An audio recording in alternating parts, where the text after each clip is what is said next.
Koratty Latheenpally Attappadam road link road നിർമ്മാണ ഉദ്ഘാടനം നടത്തി. ആറ്റപ്പാടം റെയിൽവേ ഗേറ്റ് മുതൽ ഫാം റോഡ് വരെ ലത്തീൻപള്ളി ആറ്റപ്പാടം ലിങ്ക് റോഡിന്റെ നവീകരണത്തിന് തുടക്കമായി. ഗ്രാമീണ റോഡ് പുനരുദ്ധാരണ പദ്ധതിയുടെ ഭാഗമായി MLAയുടെ ശ്രമഫലമായിട്ടാണ് 33 ലക്ഷം രൂപ അനുവദിച്ചിരിക്കുന്നത്.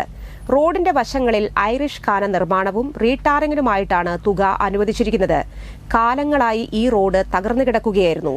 ആറ്റപ്പാടം മുല്ലപ്പറമ്പ് കപ്പേള പരിസരത്ത് നടന്ന നിർമ്മാണ ഉദ്ഘാടനം MLA സനീഷ് കുമാർ ജോസഫ് ഉദ്ഘാടനം ചെയ്തു.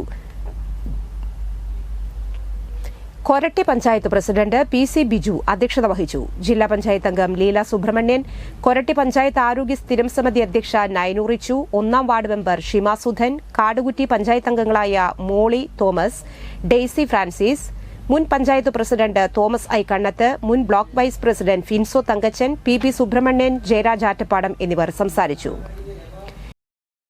നമുക്കറിയാം, ഇന്ന് ഏറ്റവും കൂടുതൽ വാഹനങ്ങൾ നാഷണൽ ഹൈവേയുടെ വർക്ക് നടക്കുമ്പോൾ അവിടെ ട്രാഫിക് ബ്ലോക്ക് ഉണ്ടാകും. ഏറ്റവും വാഹനങ്ങൾ കടന്നു പോകുന്ന ഒരു പ്രദേശമാണ്. 2 പഞ്ചായത്തുകളെ ബന്ധിപ്പിക്കുന്ന ഒരു റോഡാണ്.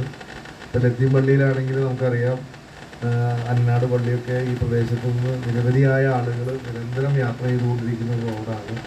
ജനവാസ മേഖലയാണ്. അപ്പോൾ നമ്മൾ കൊടുത്തത് അങ്ങനെ 2 പഞ്ചായത്തുകൾ ഏറ്റവും പ്രധാനപ്പെട്ട റോഡ് അതിനുള്ള പുനരുദ്ധാരണം നടക്കണമെങ്കിൽ പോലും നമുക്ക് വേണ്ടത്ര രീതിയിൽ നമ്മുടെ പ്രാദേശിക റോഡുകളുടെ അറ്റകുറ്റപ്പണികൾ നമുക്ക് കാണാൻ കഴിയും. അത് പൂർത്തീകരിക്കാത്തൊരു സാഹചര്യത്തിൽ മുഖ്യമന്ത്രിയുടെ പ്രത്യേക ഇടപെടലിൻ്റെ ഭാഗമായിട്ട് പ്രാദേശിക സാമ്പത്തിക വികസനത്തിൻ്റെ ഭാഗമായി ഗ്രാമീണ റോഡുകളുടെ പുനരുദ്ധാരണം 1000 കോടി രൂപ അതിൻ്റെ ഭാഗമായിട്ടാണ് നമ്മുടെ ഈ പഞ്ചായത്ത്